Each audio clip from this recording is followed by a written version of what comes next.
Hi, welcome to WatchMojo.com. My name is Nick Shortway, and I'm going to be talking about the American brewing industry and how it has changed the appreciation of beer over the past many years. First, a little history. In the mid-19th century, German and Czech immigrants came over and changed the face of brewing by introducing the lagering technique to what was previously only ale brewing. Now, this provided cleaner taste to the beer and more consistency over batches, but it is not the lagers that you know from most American macro breweries that are around now.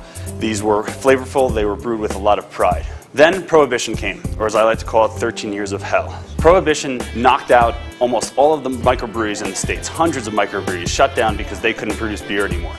There were a few that maintained throughout the 13 years of the Prohibition up until 1933 when it was repealed. These were Coors, Anheuser-Busch, and others that you may have heard of, the big names.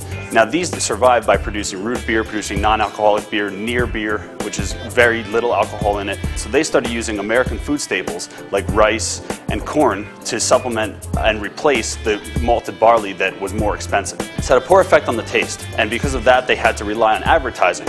Thankfully, in the early 1980s, Hans Fritz purchased the Anchorstein Brewing Company in San Francisco. As of now, there are over 1,500 brew pubs and microbreweries in the United States. They're brewing almost 100 different styles of beer. They're making experimental beers. They're combining wine yeasts with beer. They're Chardonnay grapes with an IPA. They're making all these different styles, and they're doing it almost without the support of the US. I urge you to go out and experiment as much as you can. Taste, experience, and live beer.